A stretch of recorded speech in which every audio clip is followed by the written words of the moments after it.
할렐루야.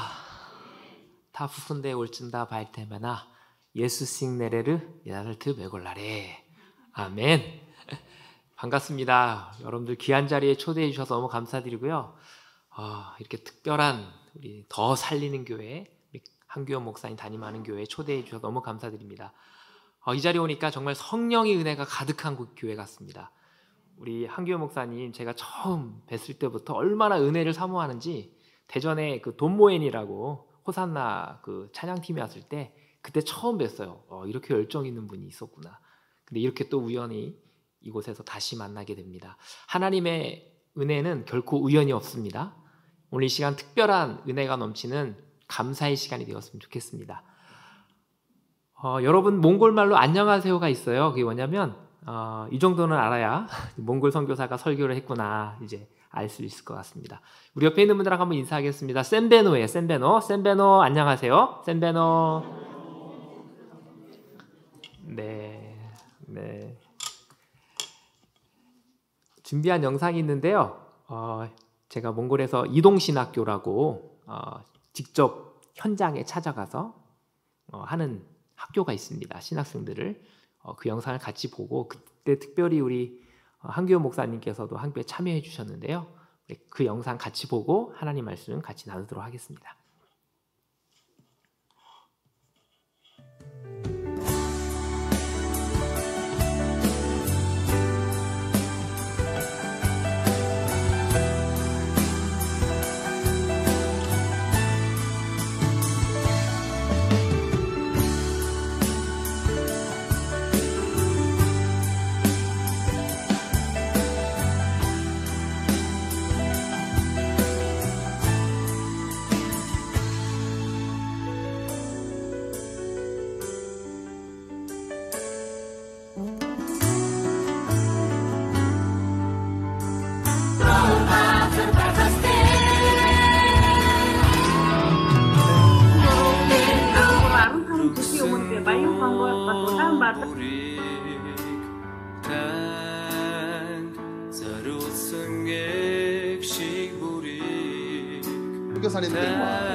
우리 모두에게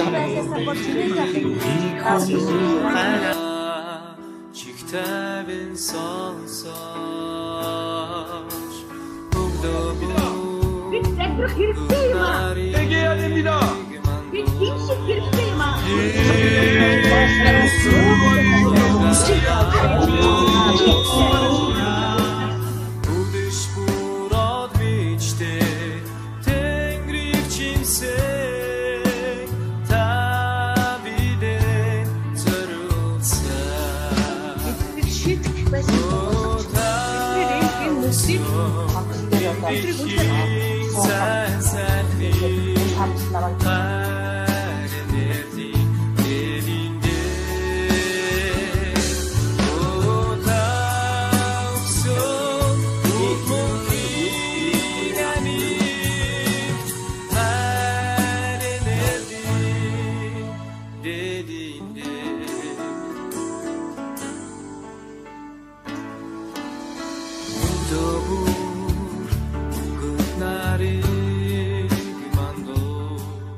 네, 귀한 영상 감사드리고요.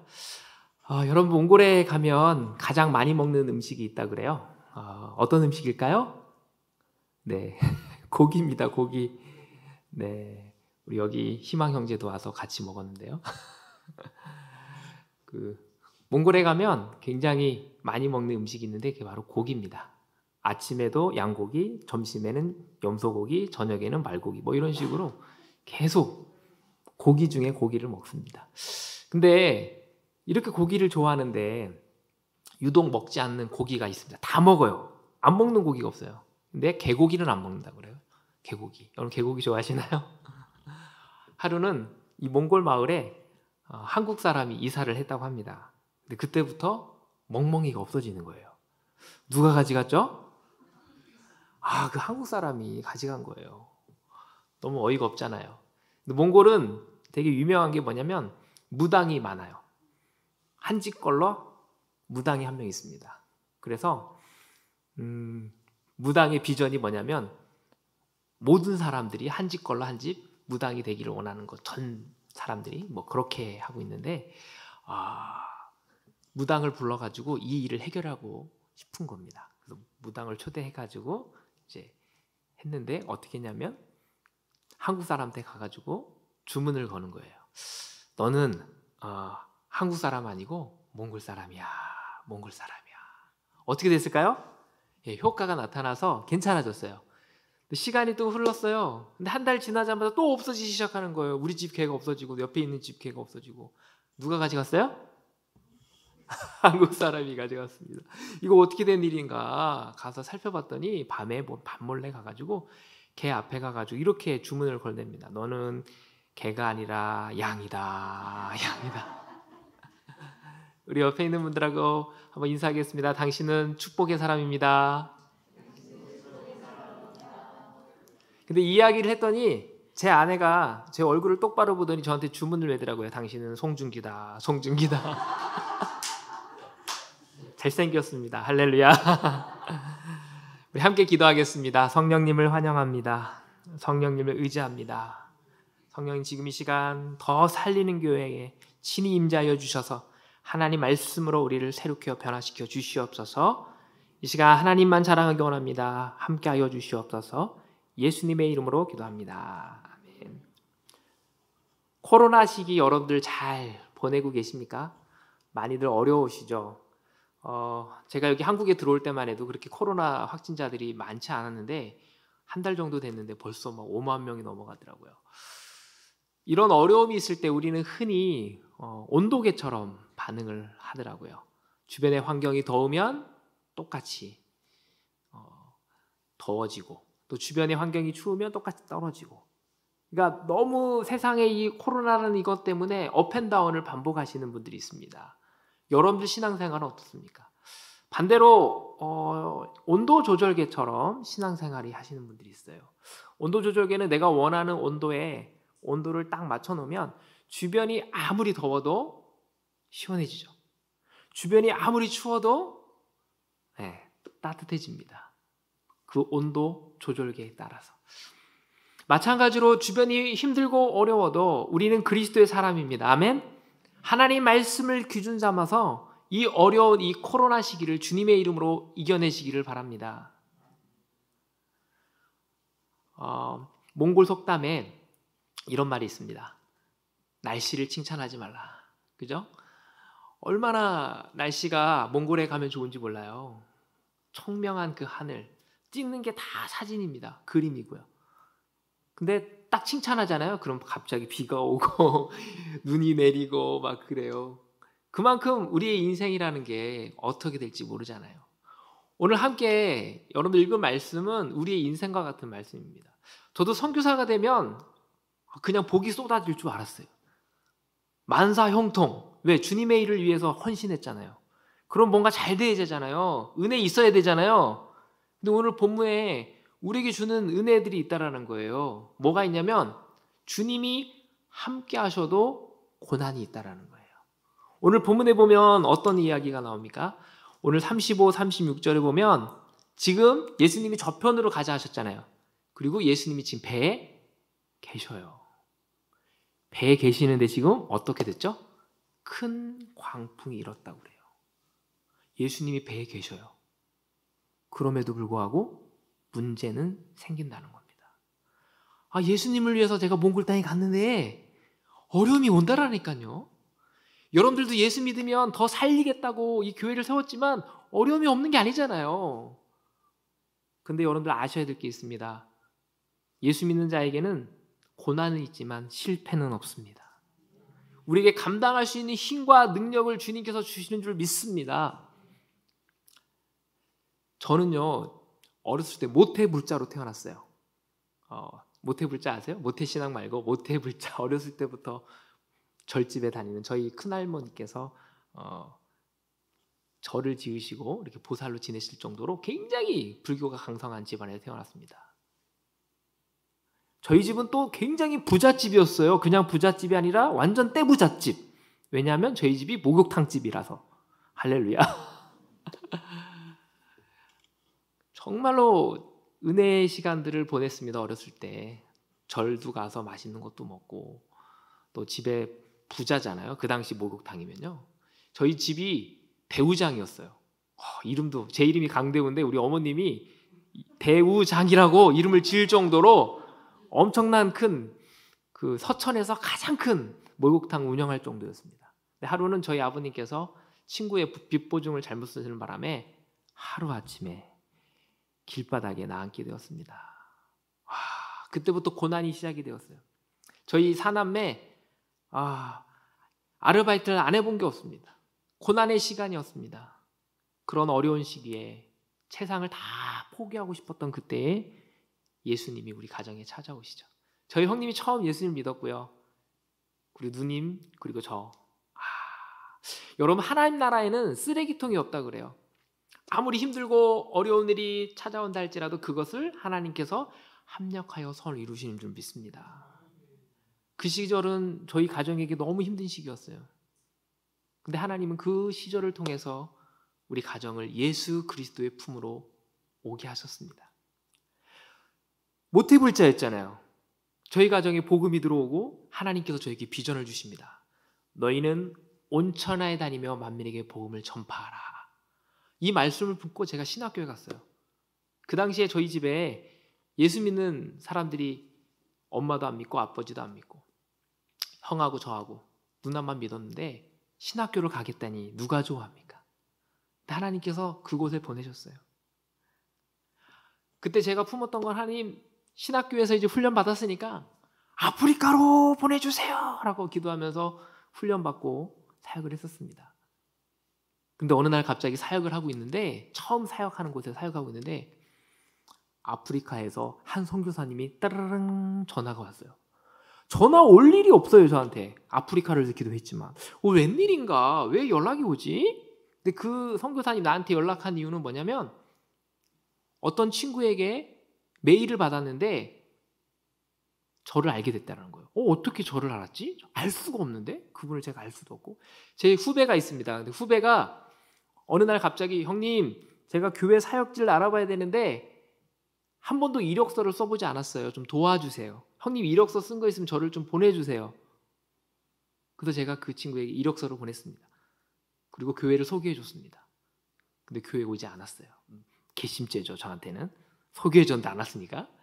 근데 어느 날 보니까 한참 뒤에 아프리카를 간다는 거예요. 네가 거기 가려고 안 왔구나. 이제 그런 상황이었습니다. 근데 그 이후에 한참 소식이 없다가 아프리카 연락이 온 거예요. 왜 연락이 왔냐면, 그 아프리카의 가나에 가려고 그 친구가, 아프리카 간 친구가 그 선교사한테 자기 이력서를 보낸 거예요. 저 이런 사람입니다. 근데 자기 거를 보낸 게 아니라 누구 걸 보냈나? 제 거를 보냈어요. 너무 드라마틱하잖아요. 아프리카 선교를 품고 있는 자에게 이렇게 역사하셔서 보내시니까 그때부터 그게 연이 돼가지고요. 그 아프리카 선교사님하고 계속 주거니 받거니 연락했어요. 1년 동안. 한두 해도 아니고 1년 동안. 그리고 심지어 그 선교사님이 아프리카에서 직접 오셔가지고 저를 만나고 갔어요. 앞으로 어떻게 할 건지, 선교는 또 아프리카 어떻게 올 건지 너무 흥분이 돼서. 그리고 이제 그 해 여름에 잘 보내고 사역 잘 마치고 추석 때쯤에 이제 가족들한테 방문해서 인사드려서, 이제 저 아프리카 갑니다, 어머니. 친척들한테 아프리카 가니까 기도해 주세요. 또 친구들한테 가서 후원해 주세요. 이렇게 마치고 집에 딱 왔는데 메일이 왔어요. 그 아프리카 간 그 친구한테. 형님 여기 오면 안 돼요. 왜? 나 준비 다 했는데? 형을 초대하기로 했던 그 선교사님이 갑자기 개인적인 사정으로 한국에 철수했다라는 거예요. 이거 웬일이야. 나 사역 지금 다 그만두고 후임자도 정하고 지금 가려고 준비 다 했는데. 하늘이 무너지는 것 같았어요. 그래서 그때 금식으로 한 달 정도 기도했던 것 같아요. 근데 하나님 그때 두 가지 응답을 주셨습니다. 첫 번째는, 야 대우야, 선교는 포기된 게 아니라 연기된 거야. 사실 그때만 해도요, 신학대학교만 졸업하고 전도사가 된 거였거든요. 열정이 있어가지고 어린이 사역 열심히 했습니다. 전국을 돌아다니면서 찬양 인도도 하고 막 그랬어요. 그랬던 열정이 어디 가겠어요. 근데 학부만 졸업했거든요.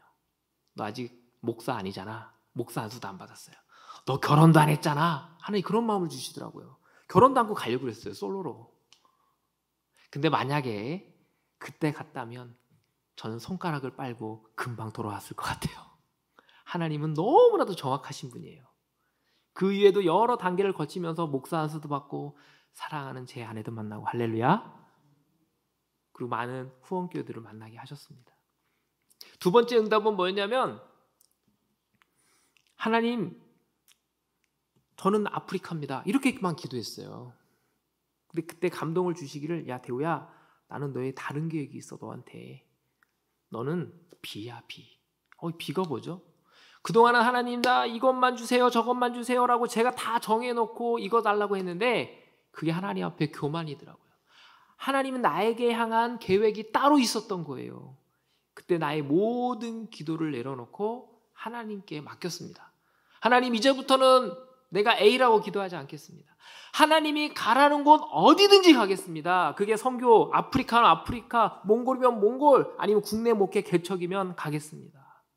그렇게 기도하고 나니 하나님께서 너무 좋은 교회로 인도해 주신 게 바로 수원중앙침례교회예요. 거기서 정말 사역을 잘했습니다. 은혜로 했고 또 하나님께서 기회를 주셔서 정말 아름다운 교회에서 사역할 수 있는 기회도 주셨어요. 오크밸리 교회 혹시 아세요? 가보셨나요? 네, 거기서 제가 4년 동안, 몇 년 동안? 4년 동안 있었습니다. 근데 문제가 생겼어요. 너무 좋은 교회, 너무 좋은 리더십 교회에서 거의 10년 가까이 사역을 하다 보니 제 안에 복음의 야성이 사라지기 시작했습니다. 하나님이 저에게 첫 번째 주었던 그 열정들이 사라지기 시작했던 거예요. 이러면 안 되는데. 그러다 2015년 하나님께서 몽골 땅을 밟게 하셨습니다.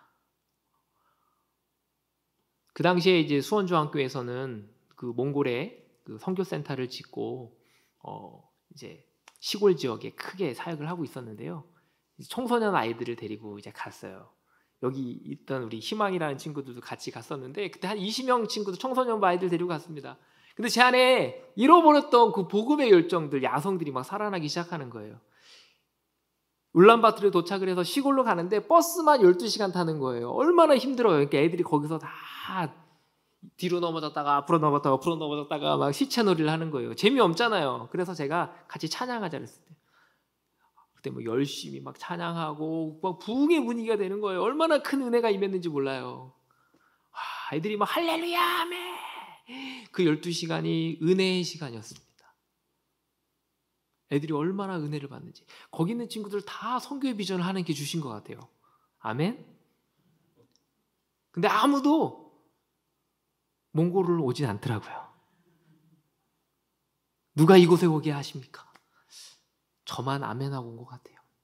근데 막상 그때 큰 비전을 받고 무너졌던 그 복음의 능력을 받고 몽골 땅을 품게 하셨어요.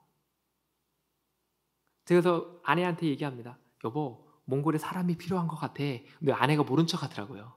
혹시나 몽골 가자 할까 봐. 저도 근데 갑작스러운 그 은혜들의 마음을 주시니까 감당할 수 없고 기도하기 시작했습니다. 근데 열리기 시작하는데요. 못 가겠더라고요. 열리니까 못 가겠더라고요. 몽골은요, 여름에 가면 최고예요. 여름에 가면 에어컨이 필요 없는 나라입니다. 근데 얼마나 추운지. 겨울이 엄청 추워요. 오늘도 온도를 확인해 보니까 영하 33도. 할렐루야. 여름에도 눈이 옵니다. 1년 중에 8개월이 겨울이에요. 영하 40도, 50도. 추운 건 그나마 양반. 한겨울에는요, 온갖 매연이 온 도시를 덮습니다. 여러분들 TV에서 보시면 게르 보셨죠? 그 게르에서요, 난로가 하나씩 다 집에 있어요. 거기서 연기를 뿜어대는 거예요. 그냥 좋은 연료 떼면 너무 좋아요. 근데 돈이 없잖아요. 석탄도 원석으로 떼고 가공되지 않은 거 떼고 타이어 떼고 쓰레기 떼고 가니까 막 연기를 뿜어내가지고 겨울에는 바람도 안 불어요. 완전히 도시가 컹컹. 햇볕이 안 보여. 여기도 미세먼지 때문에 뭐 마스크 쓰고 그러잖아요. 근데 거기는 마스크가 안 통해요. 방독면이 필요합니다. 여러분 나중에 기회 되시면 방독면 좀 보내주십시오. 우리 아는 선교사님이 한국에 가서 건강검진을 받았더니 그 의사가 그러더래요. 아니 왜 이렇게 담배를 많이 피시냐고. 그 정도예요. 그러니까 저 혼자면 가겠는데 못 가겠어요. 근데 그때 하나님께서 한 사건을 떠올리게 하시더라고요. 그게 뭐였냐면 제가 부천에 처음 사역을 하는데 그때 새벽기도 차량 운행을 크리스마스 앞두고 했습니다. 전도사가 할 일이 뭐겠습니까? 뭐 차량 운행도 하고 그 당시 막 성탄 행사도 준비하고 그리고 그 다음날 이제 새벽 3시 반에 일어나서 막 달리고 있는데 그날 좀 날씨가 추워가지고 도로가 얼었던 것 같아요. 커브를 틀 때쯤에 이제 봉고차를 제가 타고 가는데 개척교회니까 타이어를 안 갈아가지고 이 타이어가 다 민자가 된 거예요. 근데 어찌됐든 차를 딱 하고 가는데 앞에 사고가 많은 곳하고 커브가 나오더라고요. 저는 이제 무심코 이제 속도를 주면서 딱 가는데 차가 커브를 튼가 동시에 쭉 미끄러하더니 정면으로 가로수를 박았습니다. 차는 2바퀴 돌았고요. 정신이 없더라고요. 근데 너무 감사한 것은 제가 그때 하나도 안 다쳤어요. 털끝 하나 안 다쳤습니다. 할렐루야. 하나님이 하셨어요. 보험 처리하신 분이 오셔가지고요. 저를 보고 차를 보면서 도대체 이 차 운전하는 사람 진짜 많냐고 물어보시더라고요. 제가 이런 사람이에요. 그때 가로수를 정면으로 박았는데 저쪽으로 조금만 왔더라도 저는 그 자리에서 즉사했습니다. 그때 제가 깨달은 게 있습니다. 하나님이 나에게 사명이 있기 때문에 내게 주신 미션이 있기 때문에 나를 죽이지 않으셨구나. 데려가지 않으셨구나. 이제부터 사는 인생은 하나님이 나에게 특별한 인생, 의미 있는 인생, 덤으로 주는 인생이니까 하나님이 가라는 곳 어디든지 가겠다. 이런 마음으로 결단했어요. 기도했어요.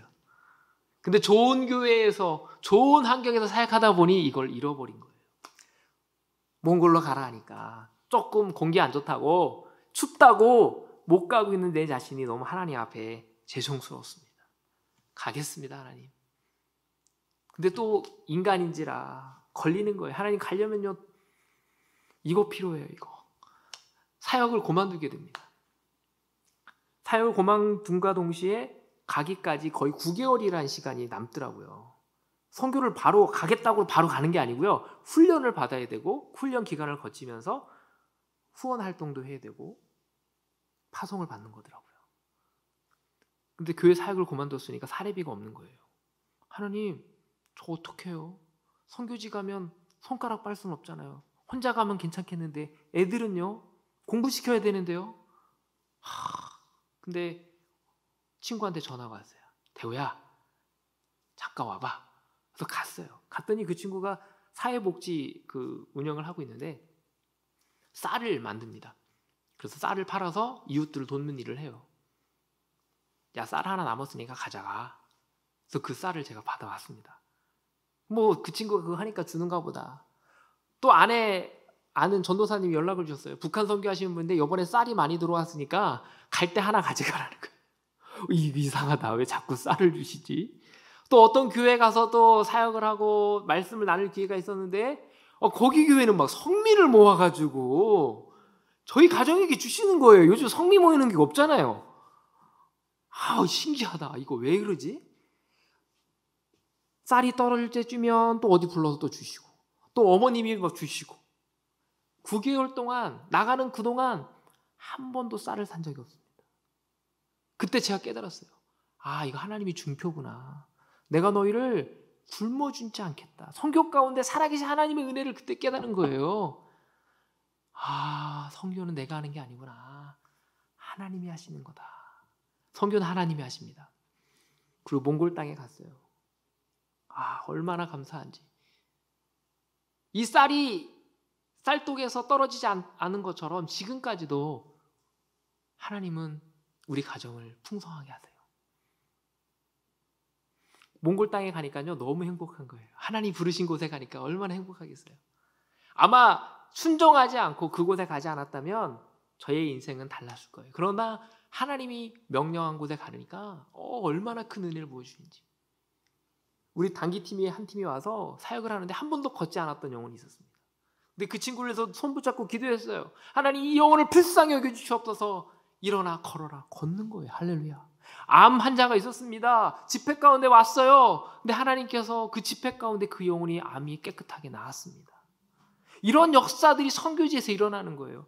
저희도 간지 얼마 되지 않았는데 저희는 팀 사역을 합니다. 한 지역을 선택해서 한 나라를 선택해서 6가정이 가 있어요. 한국 선교사 3가정, 그리고 몽골인이지만 한국에서 열심히 훈련받고 한국말도 잘하고 몽골말도 잘하고, 몽골을 품고 있는 역파송 선교사 2가정, 그리고 현지 목회자 해서 6가정이 사역을 해요. 이거 얼마나 사역이 풍성하겠어요. 혼자 가면 외롭지만 같이 하니까 좋잖아요. 그래서 몽골의 수원중앙교회를 통해서 36교회가 개척이 됩니다. 거기서 사역을 하는 거예요. 재밌었어요. 신났어요. 적응 잘했습니다. 그리고 저희도 집에서 교회를 개척하게 됐고요.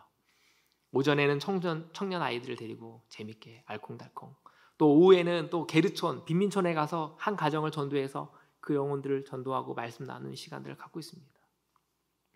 그리고 하나님께서 가자마자 저에게 신학교 사역을 맡겨주셨어요. 얼마 되지 않아서. 처음에는 언어를 해야 되니까, 언어 공부 끝나니까 거기서 이제 행정일을 좀 해보라고 해서 사무총장의 일을 감당하다가 올 연말에 하나님께서 학장의 직임을 주셨습니다. 근데 이 몽골 신학교에서 하는 일 중에 하나가 뭐냐면, 도시에 와서 신학생들을 공부시키고 하는 것도 있지만 어떤 일이 있냐면 직접 그 시골에 가서 선생님들이 직접 가가지고 가르치는 거예요. 몽골은 그냥 1시간 걸리는 거리가 아니고요, 12시간, 1박 2일, 심지어 2박 3일 걸리는 데도 있어요. 차 타고 안 들어가서 말 타고 들어갑니다. 도로도 엄청 안 좋아요. 이제 거기 가서, 왜냐하면 그들이 오라고 하면 너무 돈도 많이 들고 어려우니까 직접 교수들이 가는 거예요. 그래서 막 사역을 합니다. 이제 바야흐르에 가가지고 사역을 했는데, 어제 오전에는 하나님 말씀을 나누고 저녁에는 집회를 했어요. 근데 얼마나 은혜가 컸는지 집회에 막 사람들이 막 밀려오기 시작하는 거예요. 막 저녁에 200명, 300명, 마지막 내 400명. 얼마나 큰 은혜가 있어요. 사단이 근데 이걸 안 좋아하는 것 같아요. 그때 너무 큰 은혜가 있어가지고 다음날 이분들이 감사하니까, 우리 선교사님 그때 3가정, 한국 선교사님 가정, 우리 역파 선교사님 가정하고 같이 갔는데, 다음날 초대할 테니까 오라는 거예요. 그 집회 현장에. 우리가 좀 조심스러워서, 거기 외국인이 복음을 전하면 몽골은 아직도 잡아갑니다. 추방이 되는 나라예요. 조심스러워서 한 가정 가서 좀 망을 보면서 있었는데, 다 오라니까, 또 먹는 거 준다니까 갔어요. 근데 거기 가서 이제 기다리고 있는데 갑자기 어떤 사람이 교회 문을 착 열더니 들어오는 거예요. 사복경찰이 들어와가지고 사진을 막 찍고 저희를 잡아가는 거예요. 그래서 저희는 혹시나 몰라서 도망가려고 했는데 저희 있는 곳까지 찾아와가지고 잡아갔습니다. 진짜 그 시간, 그 시골에서 3일 동안 갇혀 있었습니다. 아무것도 못하고 기도밖에 안 나오더라고요. 많은 사람들이 기도 요청을 했습니다. 하나님, 이 상황이 어떻게 되는 거죠? 도와주세요, 하나님. 몽골 사랑해서 왔는데 이게 웬일입니까? 저희 3가정, 한 가정 1시간씩 조사를 하는데 너무 그 상황이 어이가 없어가지고 복음 전하다 잡혔는데, 이 하나님 너무 이상합니다. 웃었더니 막 그 몽골 행정 보는 친구가 저한테 그러더라고요. 너 왜 웃어 지금? 응? 네가 몽골 제국을 네가 우습게 보는 거야? 막 이렇게 얘기하더라고요. 아니, 그게 아니고요. 제가 이 상황이 너무 참 이상하기도 하고 참 안타까운 마음이어서 그렇다고 했는데, 희망이 보이지 않았어요. 주변 사람들한테 얘기했더니 다 추방이라는 거예요. 100% 끝났다라는 거예요. 이제 집에 가야 된다는 거예요. 근데 막 기도 부탁을 했어요. 근데 하나님은 역시 살아계십니다. 고난이 기도를 만나면 기적이 일어납니다. 오늘 성경 본문에 보면 제자들이 지금 광풍 만나잖아요. 어떻게 했어요? 예수님 죽게 됐어요. 잠든 예수님을 깨우잖아요.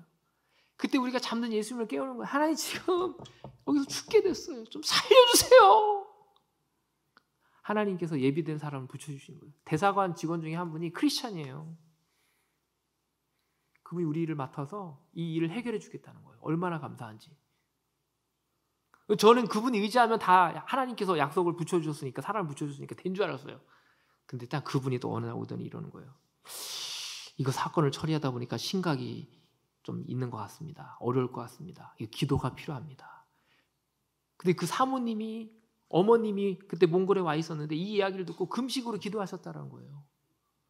하루면 해결될 줄 알았는데 이틀, 3일, 사흘, 일주일 만에 결과가 나왔어요. 어떻게 됐을까요? 어려움이 있지만 실패는 없습니다. 아멘. 거주증 뺏겼던 거 다 돌려받고 비자 더 이상 문제 없이 다 해결됐어요. 할렐루야.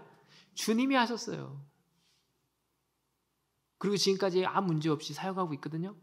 근데 저는 그 문제가 저희 가정에게는 특별한 사건이었잖아요. 하나님의 역사하심이었잖아요. 어려움이 있었지만. 근데 그 일 이후로 계속 어려운 일들이 반복이 시작이 되는 거예요. 사실 그 사건이 일어나게 됐던 이유는 내부 고발자였어요. 우리 같이 팀에서 사역하는 사람이 우리 선교사들을 시기해가지고 고발한 거예요. 그러니까 저희가 잡혀간 거거든요. 그 다음부터는 사역이 안 되는 거예요. 지금 교회 모였는데 고발하면 어떡해. 심지어 제가 그 사건을 처리하면서 그 사건 담당하셨던 그분이 얘기하시는데 지금 오세요 이랬대. 그분이 지금 오세요. 그 얘기를 듣는 순간 막 모일 수가 없는 거야. 교회를 가면 현지 교회를 가면 창문에 가서 예배드리는 거예요. 누가 또 올까 봐. 트라우마가 사라지지 않는 거예요. 이거 또 이러다가 집에 가야 되는 거 아닌가. 한국에 가야 되는 거 아닌가. 사역도 해보지도 않고. 너무 어려웠습니다. 그리고 우리 한국 선교사님들끼리 모여서 일주일에 한 번씩 같이 기도회를 하는데 기도회는 안 하고 누가 그랬지? 누가 고발했지? 자꾸 현지인을 욕하는 거예요. 근데 선교사가요 현지인을 욕하는 건 선교가 끝난 거예요. 사랑해도 부족할 판에. 그때 하나님께서 우리에게 이런 말씀을 주시는 거예요. 너희들 지금 뭐 하는 거야? 사단의 계략은 관계를 깨는 거예요. 팀을 깨는 거예요. 그때 우리의 기도가 바뀝니다. 오늘 본문에 어떤 일이 있었죠? 제자들이 지금 예수님을 깨웠잖아요. 근데 예수님이 지금 광풍을 어떻게 했죠?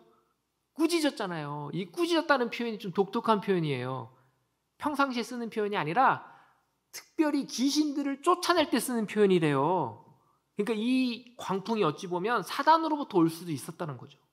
여러분들 고난이. 그래서 우리 기도가 바뀌었어요. 옳거니 너 사단의 정체 밝혔다. 너 예수가 아니고 죄송합니다. 너 사단 마귀 예수의 이름 명하노니 떠나갈지어다. 그리고 그 모든 상황들이 덮여지고 사랑으로 회복이 됐습니다. 근데 그 일로 끝나지 않고요. 계속 세워놨던 차가 막 없어지기도 하고 창문을 누가 깨고 가기도 하고 전세 보증금이 막 없어지기도 하고 안 준다고 그러고 하고 막 그런 어려운 일들이 계속 우리들 팀 안에서 이루어지는 거예요. 그리고 우리 같이 팀으로 사역하는 선교사님 가정의 자녀가 너무 아팠어요. 학교에서 외국 학교 다니다 보니까 어려운 일이 얼마나 많아요. 거기서 이제 왕따를 당하니까 힘들어하는 거예요. 찾아갔더니 막 그 아이의 얼굴이 막 상기가 돼가지고 책상을 꽝 떼드리면서 막 울면서 얘기하는데 그 상황을 보니 이거는 그 아이의 이야기지만 우리 아이의 이야기잖아요. 아버지가 선교사지 자녀는 선교사 아니잖아요. 너무 마음이 아팠습니다. 그리고 전화가 오는데 저희 아버님이 대장암 사기라고 하는 거예요. 계속 고난이 몰려오는 거예요. 광풍이 파도처럼. 근데 아내가 저기 시골 계류촌에서 예배드리고 오는데 저한테 얘기하는 거예요. 여보, 나 집에 가고 싶어. 그 얘기를 듣는데 완전히 무너지는 거예요. 이제 집에 가야 되나 보다. 완전히 번아웃이 된 거예요. 그 사건들이 계속 휘몰아치니까 이제 포기해야 되나 보다. 이제 몽골 선교 끝났나 보다. 그러다가 오는 길에 하나님께서 뭘 하나 보여주신 거예요. 그게 오늘 설교의 제목인 겨울 무지개예요. 한번 보여주실래요? 겨울 무지개? 예. 이게 너무 신기해가지고 또 하늘에 뭐가 떴는데 너무 신기해서 찍었어요.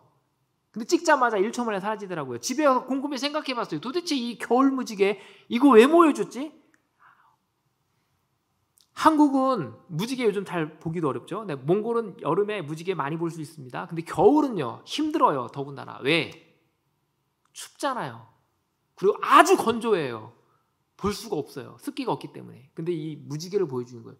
곰곰이 생각해보는데 창세기 9장 말씀 읽는데 하나님이 이러는 거예요. 너희를 더 이상 물로 심판하지 않겠다라는 하나님의 사랑의 언약인 거예요. 그게 깨달아지면서 하나님이 저희를 응원하고 있는 걸 느끼는 거예요. 대호야, 걱정하지 마. 내가 너와 함께 하겠어. 내가 너를 응원한다니까. 이 말을 들리는데 얼마나 큰 위로가 됐는지 몰라요. 근데 이 무지개가 한 번만 뜬 게 아니에요. 사실 선교사 나갈 때 되게 부럽고 떨렸잖아요. 돈 없다고 했잖아요. 근데 하나님이 한 번 더 보여주셨었어요. 그 전에 저녁 예배 나가기 전에 마지막 예배 드릴 때요, 또 한 번 보여주셨어요. 한번 보여주실래요? 예, 이게 중앙교회에 떴던 저녁 예배 드리기 전에 보였던 무지개예요, 한국에서. 그 하나님은 그때마다 우리에게 무지개를 보여주셨는데 제가 그걸 모르고 있었던 거예요. 지금도 그 무지개는 우리에게 보여주는 줄 믿습니다. 이 무지개를 받고요, 얼마나 기뻤는지. 할렐루야, 이제 주님이 우리를 해결해 주셨구나. 우리 한국으로 안식년을 떠난 거예요. 근데 아버님께서 안타깝게 돌아가셨죠.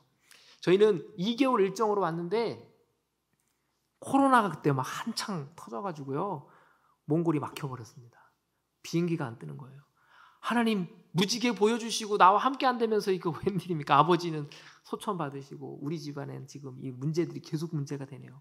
선교지에 가야 되는데 가지도 못하는 이 상황들이 너무 안타깝습니다. 하나님 정말 뭡니까? 근데요, 지나고 보니까요, 하나님 나라는 결코 쓰레기통이 없다고 했잖아요. 바로 들어갔으면요, 우리 가정은 바로 갔다가 바로 돌아왔을 거예요. 힘들어가지고 번아웃 됐다고 했잖아요. 고난이 있어가지고. 근데 하나님은 그 연장된 7개월 동안 만지시는 거예요. 회복시켜 주시는 거예요. 그 7개월 동안 다시 가고 싶은 마음을 허락하셨습니다. 그곳에 다시 가는 거예요. 들어갈 때 몽골이 코로나 청정국인 거예요. 우리나라만 5,000명 나올 때 몽골은 단 한 명도 안 나왔어요, 코로나 확진자가. 그래서 격리를 5주씩 지는 거예요. 5주. 시설격리 3주, 자가격리 2주 집에서. 근데 이 3주를 해야 되는데 그 시설격리 하루 비용이 성인당 하루 100불, 3주 21일 동안 한번 계산해 보세요. 4식구. 금액이 어마어마하잖아요.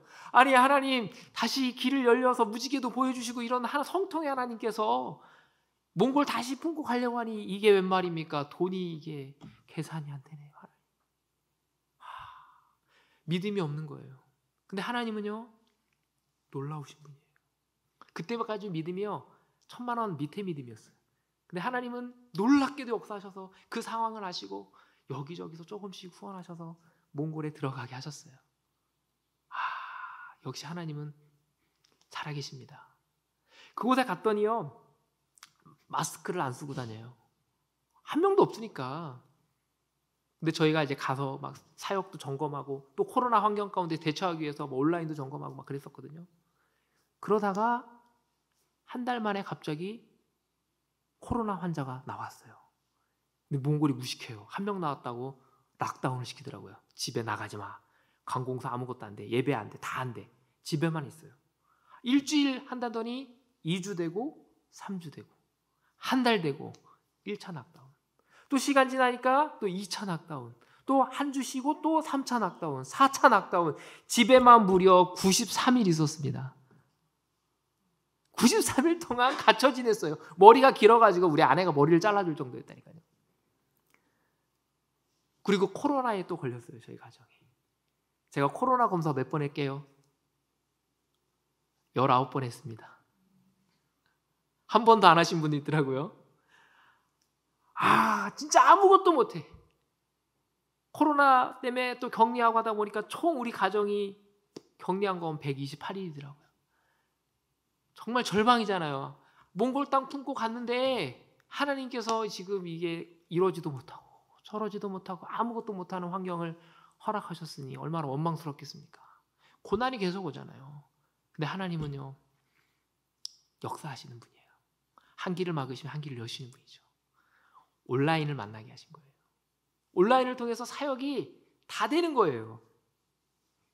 제가 갔을 때 보니까 시골 곳곳에 벌써 하나님은 네트워크를 다 깔아놔가지고 휴대폰 하나만 갖고 있으면요, 여기서 설교하면 저 먼 곳 2박 3일 걸려가는 그 시골에서도 핸드폰이 다 터지는 거예요.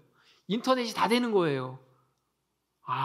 그래서 그 사역을 통해서 집에 갇혀 있었지만 예배도 되고 신학교 강의도 되고 다 되는 거예요. 아까 우리 한교원 목사님 나왔던 그 영상이 락다운 가운데 했던 신학교입니다. 이동 신학교.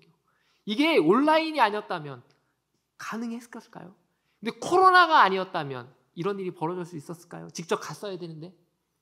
더 감사한 것은요, 우리 36교회가 한 자리 모여서 예배 드릴 수 없는 환경이에요. 돈도 많이 들고요, 모이면 밥도 먹어야 되잖아요. 근데 이 락다운이 딱 되면서 갇혀 지내면서 모든 교회들이 네트워크로 연결돼 가지고요, 36교회 200명, 300명 가까이 되는 성도들이 그 같은 시간에 모여서 같이 예배를 드렸어요. 할렐루야. 하나님은 이렇게 놀라우신 분이에요. 사단은요, 예배를 못 드리게 모든 교회를 다 막아버렸어요.